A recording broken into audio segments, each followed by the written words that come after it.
Hi friends, आप लोग का स्वागत है हमारे यूट्यूब चैनल जिस वेद अकेडमी में। आज हम कुछ महत्वपूर्ण तथ्यों को देखेंगे जो एग्जाम की दृष्टि से काफ़ी महत्वपूर्ण है, जिसे हम मैप के थ्रू देखेंगे। चलिए शुरू करते हैं।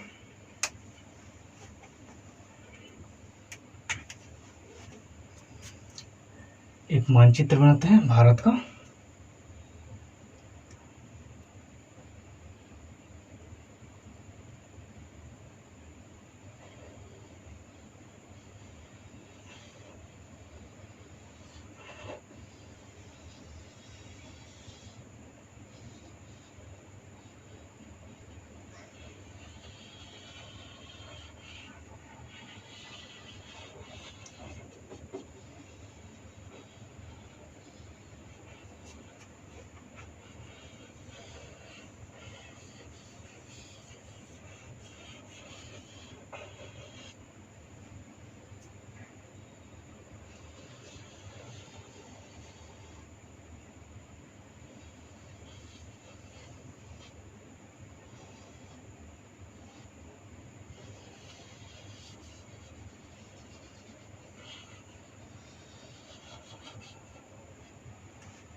यह है भारत का मानचित्र।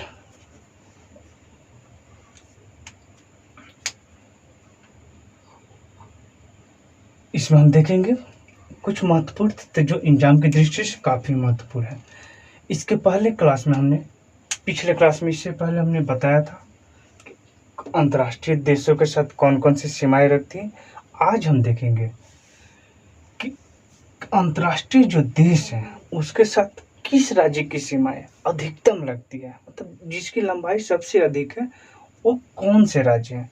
उस समय हमने इसलिए नहीं बताया था कि उसमें ज़्यादा हो जाता तो कन्फ्यूजन हो जाती। चलिए यहाँ देखते हैं।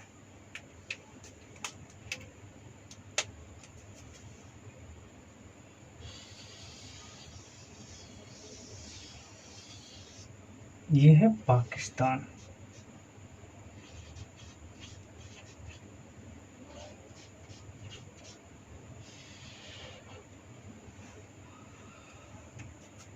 हमने पिछले क्लास में देखा था पाकिस्तान के साथ कितनी सीमाएं लगती हैं। इसमें हम देखेंगे किस किस देश के साथ भारत की कौन सी राज्य की सीमा सर्वाधिक लंबी है जो उसे लगती है। भारत के जो पाकिस्तान के साथ है वो भारत का ये राजस्थान का जो सीमा है वो सर्वाधिक लगती है।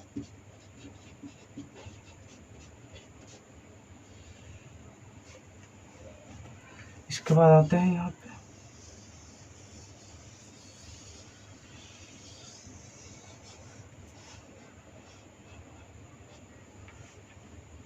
चीन।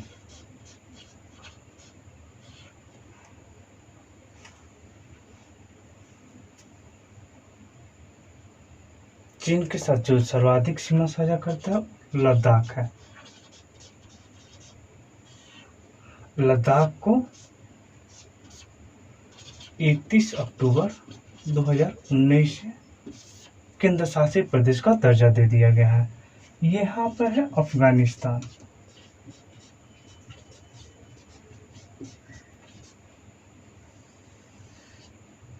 इसके तहत लद्दाख लगता है 106 किलोमीटर, हमने पिछले क्लास में बताया था।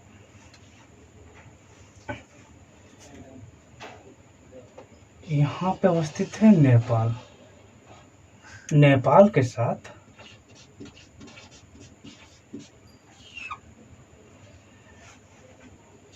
यूपी की सीमाएं सर्वाधिक लंबी लगती है। यहाँ पर है भूटान। भूटान के साथ असम की सीमाएं सर्वाधिक लंबी है जो लगती है।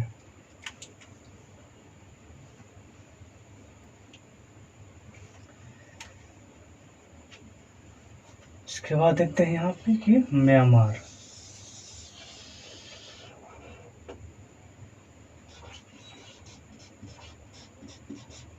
म्यांमार के साथ अरुणाचल प्रदेश की सीमाएं लगती है। यहाँ पर है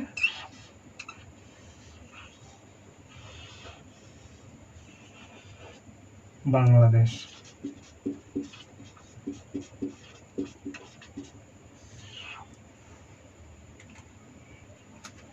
बांग्लादेश के साथ पश्चिम बंगाल सबसे लंबी सीमा लगती है। इसके बाद हम देखते हैं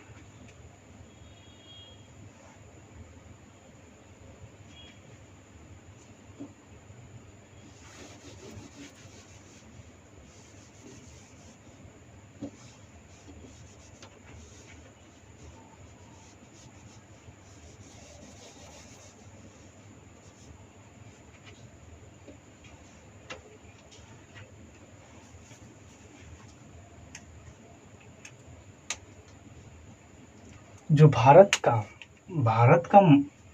का मानक मध्याह्न रेखा था, जो भारत को बीचों बीच से 82.5 डिग्री पर काटता था।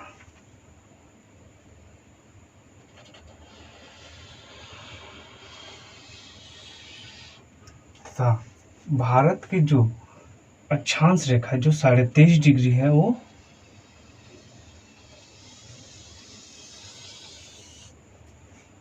एक दूसरे को छत्तीसगढ़ में काटते हैं। इसके बाद हम देखते हैं एक इम्पोर्टेंट देशांतर रेखा है।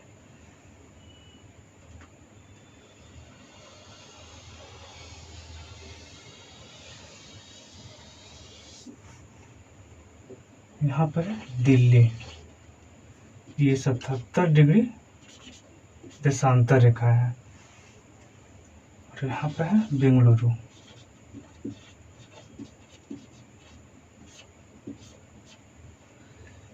ये दिल्ली। क्वेश्चन पूछा गया था कि भारत की जो राजधानी नई दिल्ली है, वो जिस अक्षांश पर स्थित है, अक्षांश का नाम 77 डिग्री अक्षांश पे अवस्थित है, उसी अक्षांश पर किस राज्य की राजधानी अवस्थित है? तो है बेंगलुरु, कर्नाटक की राजधानी है। इसके बाद एक और महत्वपूर्ण जो अक्षांश रेखा है, जो अरुणाचल प्रदेश को 2 बराबर भागों में बांटती है।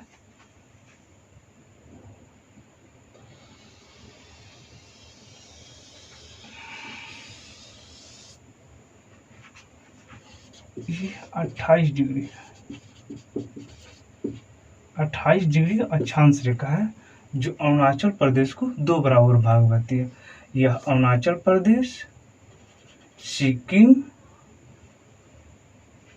यहाँ पे लिखते हैं, यह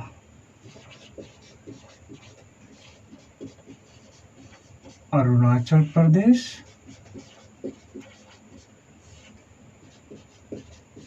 सिक्किम,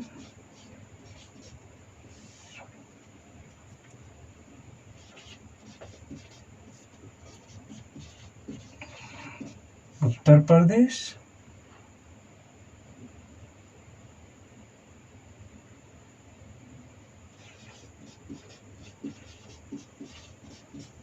हरियाणा और राजस्थान को क्रॉस करती है। ये हो गया राजस्थान, हरियाणा, यूपी और सिक्किम हो गया। ये अरुणाचल प्रदेश का क्षेत्र हो गया।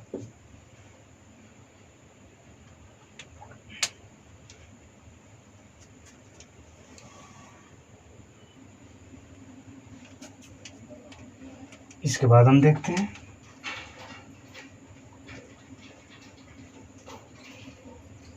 भारत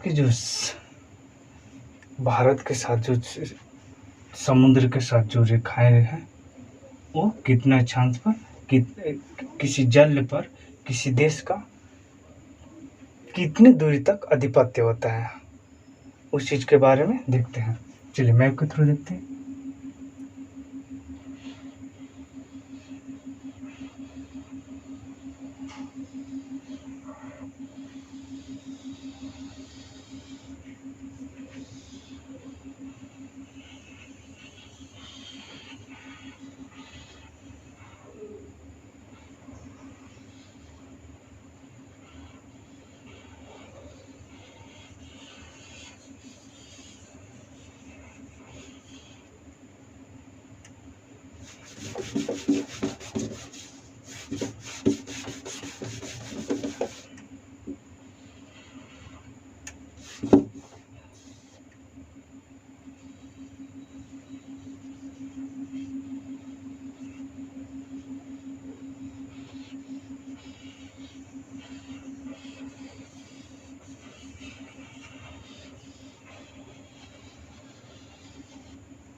समुद्र पर संयुक्त राष्ट्र की बैठक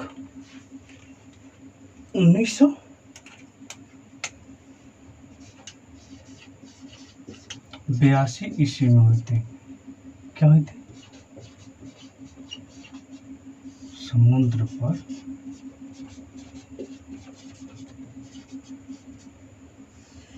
संयुक्त राष्ट्र की बैठक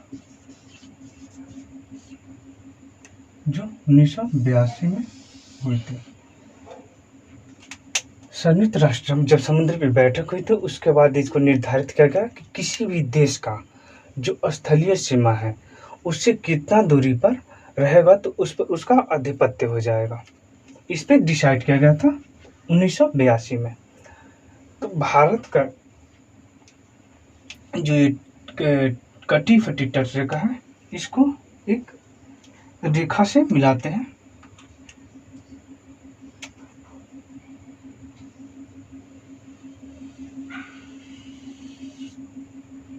इसे आधार रेखा बोलते हैं।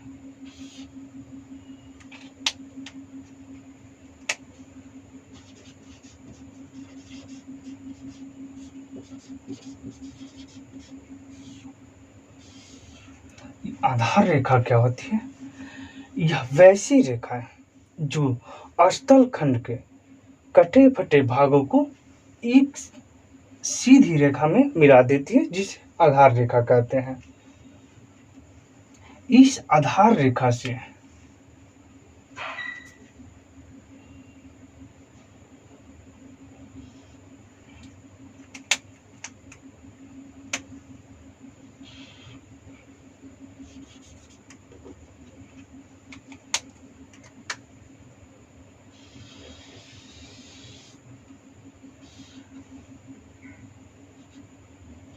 बारह नॉटिकल मील दूर तो इसको बोलते हैं प्रादेशिक क्षेत्र।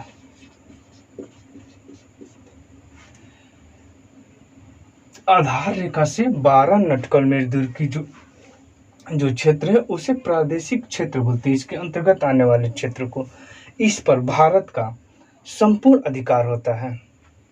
जबकि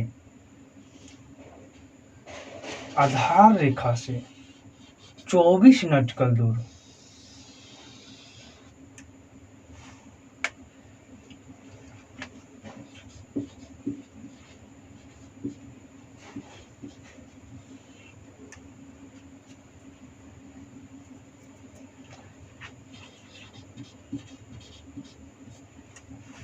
संलग्न आर्थिक क्षेत्र बोलते हैं। इस पर भारत सरकार वित्तीय शुल्क,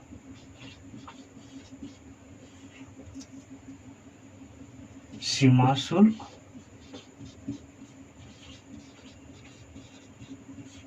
आदि तय करता है। समुद्र रेखा से आधार रेखा से ये 24 नॉटिकल मील हो गया, ये 200 नॉटिकल मील दूर हो गया। इसको बोलेंगे हम अनन्य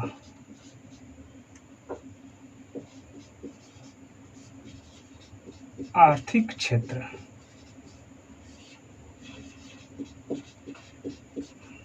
इस पर भारत नए द्वीपों का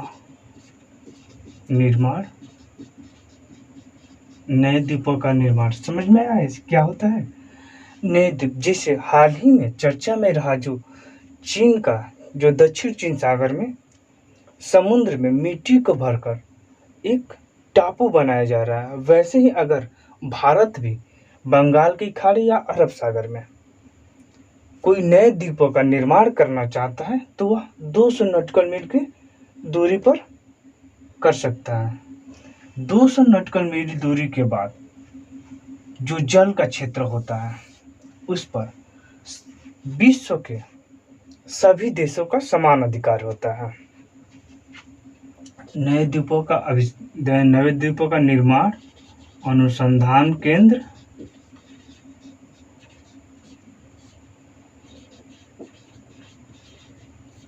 इत्यादि कर सकते हैं। जबकि संलग्न क्षेत्र पर क्या था, ये 24 नॉटिकल मील था। तो इस पर था वित्तीय शुल्क, सीमा शुल्क और साफ सफाई का अधिकार। इसके बाद आते हैं 12 नॉटिकल मील। इसे प्रादेशिक क्षेत्र बोलते हैं। इस क्षेत्र को प्रादेशिक क्षेत्र बोलते हैं। इस पर भारत का संपूर्ण अधिकार होता है।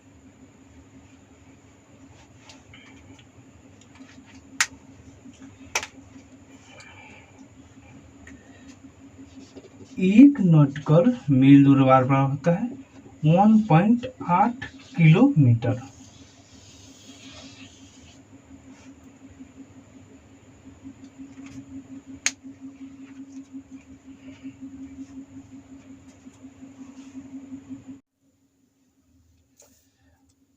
इसके बाद देखते हैं हम भारत की भौगोलिक विविधताओं के बारे में, जिससे क्वेश्चन एग्जाम में पूछे जाते हैं और पूछे जाने की संभावनाएं बनी रहती है। चलिए शुरू करते हैं और देखते हैं। भारत का पहला मानचित्र किसने बनाया था, तो इन विले ने बनाया था। सबसे ऊंचा बिंदु K2, इसका यह नाम है गाडविन ऑस्टिन, जो कितना है 8,611 मीटर, 611 मीटर है। वही पूछेगा हिमालय में अवस्थित भारत की सबसे ऊंची बिंदु कौन है, तो कंचनजंगा है। इसकी ऊंचाई कितनी है 8,598 मीटर। कहीं कहीं किसी किसी एटलस में 8,596 मीटर भी देता है, तो उसे कंफ्यूज नहीं होना है। भारत की सबसे ठंडी स्थल कहाँ है, तो द्रास में है। कितना है 49 डिग्री सेल्सियस।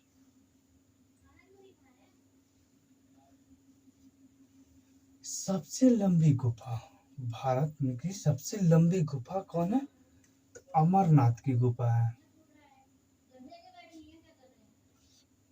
ये जम्मू कश्मीर में है। सबसे ऊंचा बांध, भारत का सबसे ऊंचा बांध है भाखड़ा नांगल बांध, ये सतलज नदी पर है।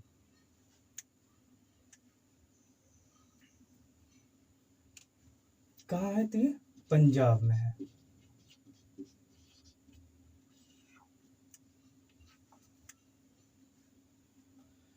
भारत की सबसे मीठी पानी का झील बुलर झील है, और ये झेलम नदी पर है। झेलम नदी पर श्रीनगर भी अवस्थित है, जम्मू कश्मीर की राजधानी। इसके बाद देखते हैं हम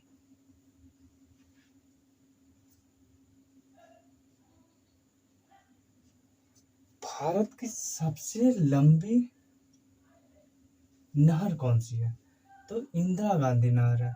कितना है, तो 882 किलोमीटर लंबाई है इसकी। भारत का सबसे गर्म स्थल कहाँ है, तो बीकानेर। बीकानेर बिरयावली 56 डिग्री सेल्सियस पे है। भारत का सबसे बड़ा मरुस्थल थार मरुस्थल है और इसका जन घनत्व है 82 वर्ग किलोमीटर।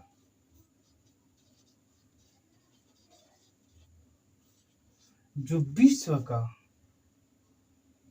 जितने भी मरुस्थल हैं उन मरुस्थलों में सबसे घनी आबादी थार मरुस्थल में पाई जाती है। इसके बाद हम देखते हैं भारत का सबसे बड़ा जिला है कच्छ। कहाँ पड़ता है? तो ये गुजरात में पड़ता है।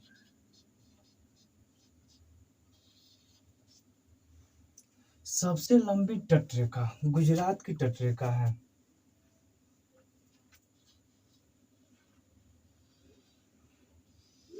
ये जो है ये गुजरात है।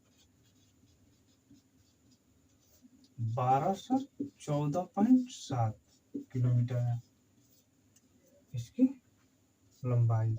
1214.7 किलोमीटर इसकी टोटल लंबाई है।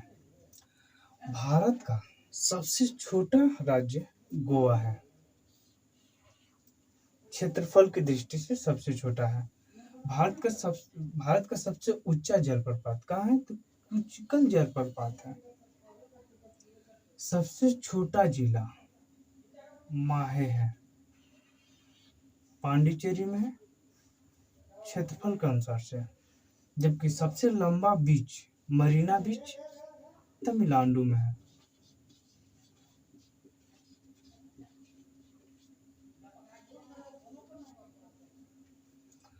भारत का सबसे लंबा बांध हीराकुंड बांध है।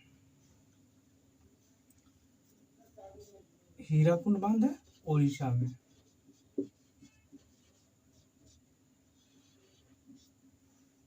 सबसे बड़े खारे पानी का झील चिल्का झील है। ये ओडिशा में पड़ता है।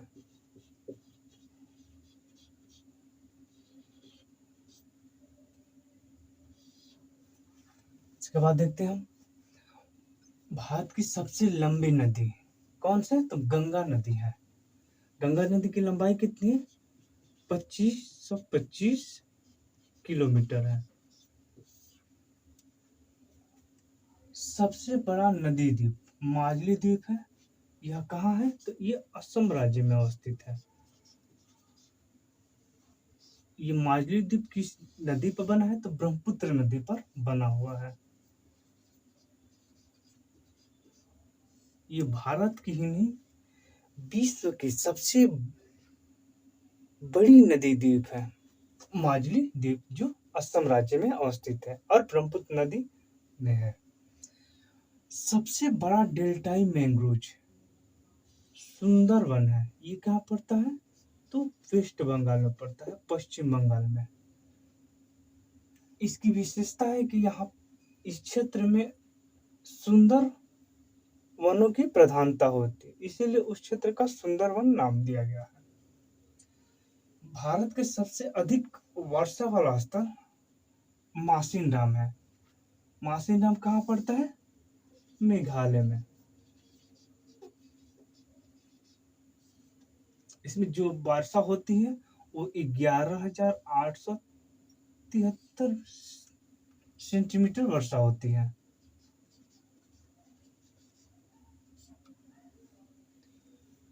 भारत का सबसे बड़ा प्लेटफॉर्म गोरखपुर है। गोरखपुर कहाँ है? तो यूपी में पड़ता है।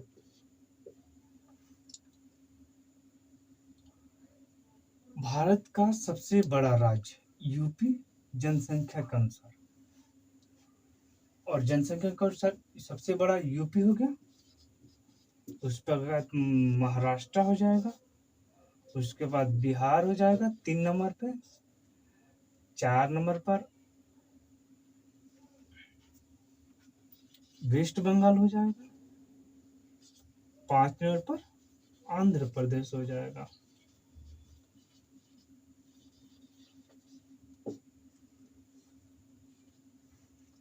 जनसंख्या की दृष्टि से 1 नंबर पर यूपी, 2 नंबर पर महाराष्ट्र, 3 नंबर पर बिहार है, 4 नंबर पर पश्चिम बंगाल, 5 नंबर पर आंध्र प्रदेश है।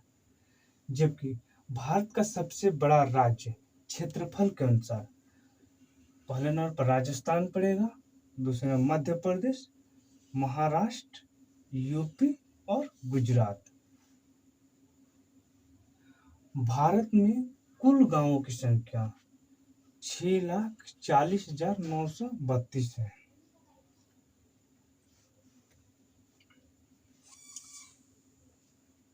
भारतीय उपमहाद्वीप में सम्मिलित कौन कौन से देश हैं?